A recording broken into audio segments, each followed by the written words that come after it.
구독, 좋아요 꾹꾹.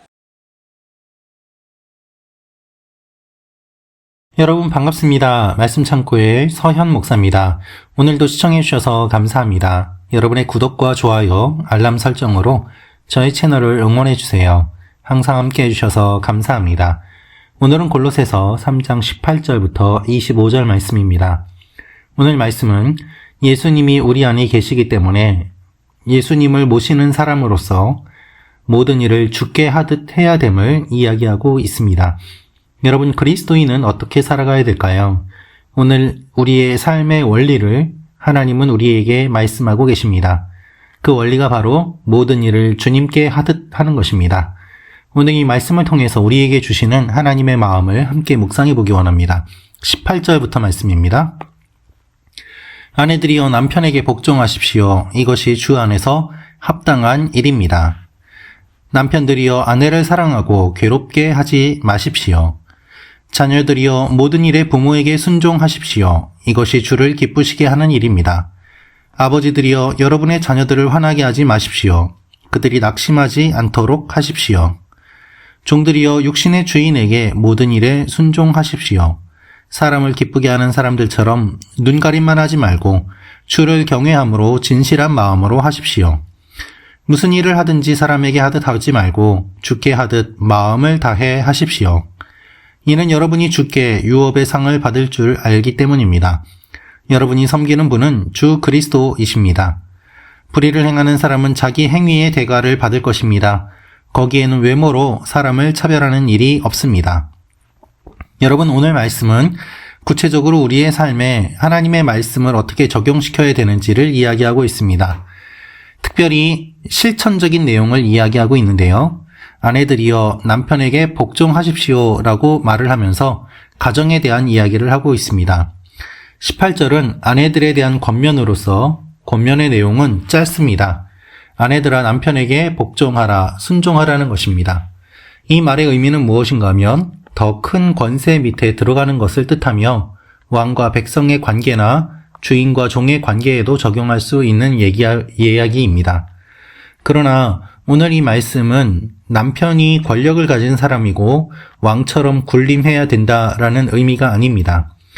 이 말씀을 통해서 우리가 알 수 있는 것은 성도들 사이에 상호 복종하는 것은 모두 그리스도의 몸된 교회의 동등한 일원으로서 서로를 존중하는 표현이라는 것입니다.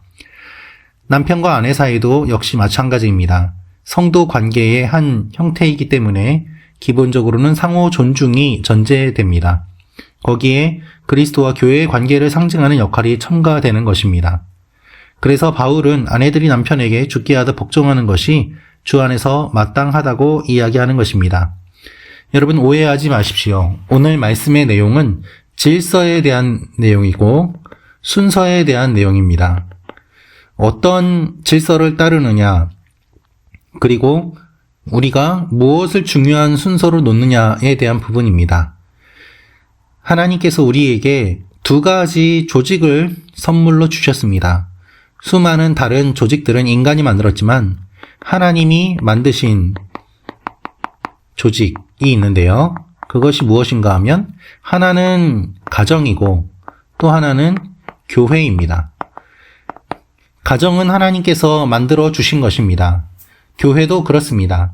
나머지 모임은 다 사람들이 만들었습니다. 그래서 처음에 아담과 하와를 만드신 하나님은 처음부터 가정을 만드셨고 예수님께서 부활하신 다음에 교회를 세워주심으로 말미암아 교회가 새로운 하나님의 천국 가정의 모습으로 그 모습을 가질 수 있도록 만들어주셨습니다. 그래서 가정은 교회 같아야 되고 교회는 가정 같아야 됩니다. 가정과 교회의 모습은 분리해서 볼 수 없습니다. 여러분, 교회에서 거룩하게 예배드리고 집으로 돌아가서 폭력적인 남편이 되는 경우도 있습니다. 가정폭력을 저지르는 성도의 가정이 있을 수도 있습니다. 성적인 학대를 당하는 가정이 성도의 가정 가운데 있을 수 있습니다. 그 모든 것들은 다 잘못된 것입니다. 오해하지 마십시오. 남편에게 복종하라는 것은 남편이 가정을 마음대로 해도 된다는 것이 아닙니다.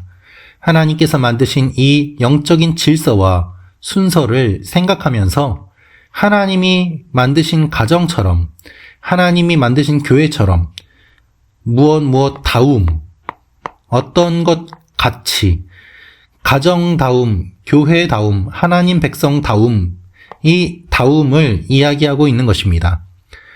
왜냐하면 당시의 문화가 가정에서 남성이 많은 권력을 가지고 있는 문화였기 때문이기도 하지만 하나님의 가정과 하나님의 교회에서 그리스도께서 머리가 되시고 우리를 다스리시는데 이 모습이 구현되는 것이 바로 가정이기 때문입니다.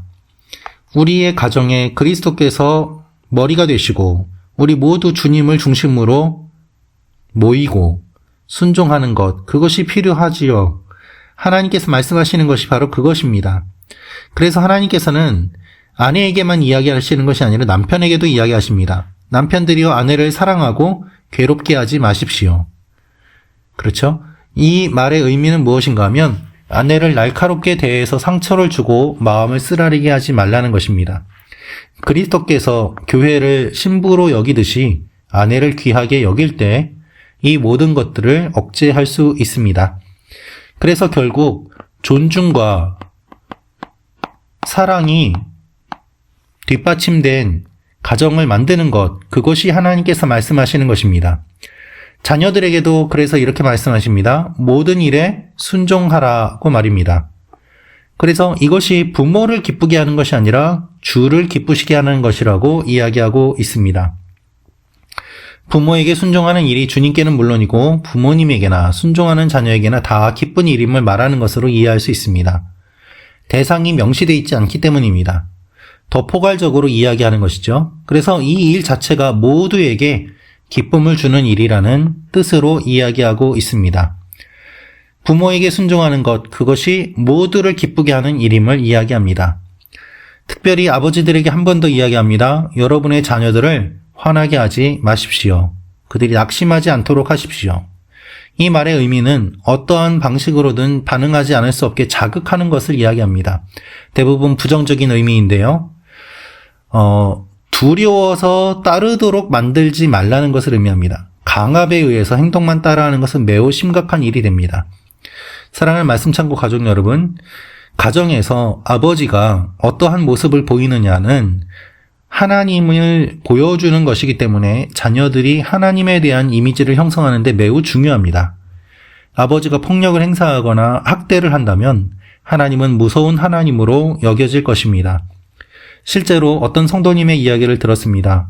하나님 아버지에 대한 이야기, 하나님이 우리 아버지라는 이야기를 들으면 그분은 몸이 소름이 돋으며 움찔움찔 반응할 수밖에 없다고 이야기를 하였습니다. 왜냐하면 성장 과정에서 아버지에게 학대를 당했기 때문입니다. 그래서 하나님 아버지라는 이야기를 들으면 하나님도 나를 학대하시는 분이구나라고 무의식 중에 반응이 나오게 되는 것이지요. 가정에서 부모의 역할은 하나님을 보여주는 것입니다. 그래서 아비들에 대한 권면이 계속해서 나오고 있는 것입니다. 자녀들이 낙심할 수 있기 때문에 분노하고 싸우도록 자극해서는 안 됩니다. 자녀들과 부모의 관계가 갈등으로 점철된 관계가 얼마나 많이 있습니까? 부모 자녀의 관계가 세대 간의 갈등으로 번지는 일들이 얼마나 많이 있습니까? 자녀들은 부모를 존중해야 되고 부모는 자녀를 사랑해야 됩니다. 자녀들이 부모로부터 잘못 취급받으면 분노가 생기게 됩니다. 분노가 생기지만 자녀들은 힘이 없기 때문에 부모의 말을 들을 수밖에 없습니다. 그래서 마음에 상처를 입게 되고 그리고 이 상처는 쉽게 없어지지 않고 일생 따라다니는 모습을 보게 됩니다. 하나님께서는 종들과의 관계에 대한 이야기도 이야기하고 있습니다. 사람을 기쁘게 하는 사람들처럼 눈가림만 하지 말라는 것입니다. 진실한 마음으로 하라고 이야기하고 있습니다.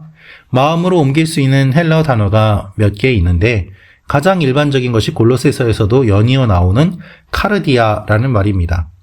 푸시케라는 말도 있지만 이 말은 마음, 목숨, 혼, 영 같은 뜻인데요. 오늘 23절 말씀의 핵심은 무엇인가 하면 혼신의 힘을 다해서 진심으로 하라는 것입니다. 진심으로 하라. 에크 푸시케스, 즉 마음, 목숨, 혼이라는 말을 사용함으로 인해서 혼신의 힘을 다해 진심으로 영혼을 다 쏟아내서 최선을 다해야 됨을 이야기하고 있는 것이죠.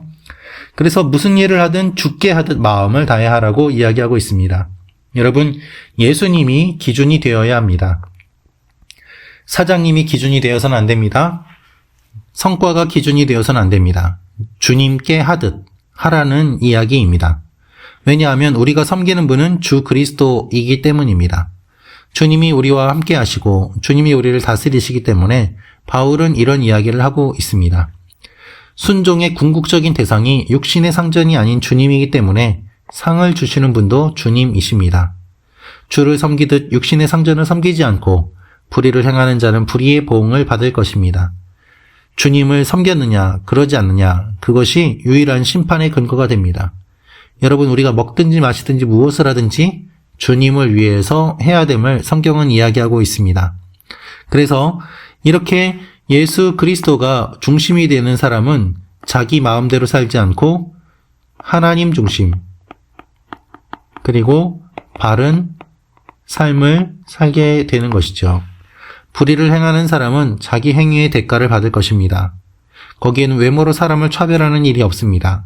이 말의 의미는 무엇인가 하면 예수 그리스도께서 재판하시고 판단하신다는 의미입니다. 주님의 판단은 공정합니다. 주님은 이방인이든 유대인이든 관계없이 외모로, 출신으로 사람을 차별하지 않으시고 하나님의 기준, 의의 기준, 이것을 가지고 판단하십니다. 그래서 주님 앞에 설 사람들임을 기억하며 하나님 앞에 죽게 하듯 해야 됨을 하나님 말씀하고 계십니다. 오늘도 이 말씀을 기억하며 여러분이 하시는 모든 일들 주님께 하듯 하는 하루가 되기를 기도합니다. 기도하겠습니다. 아버지 하나님, 우리의 가정이 아픔이 없는 가정 되게 하시고 우리 가정이 건강한 가정 되게 하시고 우리 교회가 건강한 교회 되게 하시고 하나님, 우리의 모든 것들이 주님을 중심으로 하는 일들이 되게 하여 주옵소서. 주님께서 우리의 모든 것이 되시고 우리 기준이 되심을 고백합니다. 하나님, 우리를 붙잡아 주시고 오늘도 주님과 동행하게 하여 주옵소서. 예수님의 이름으로 기도합니다. 아멘.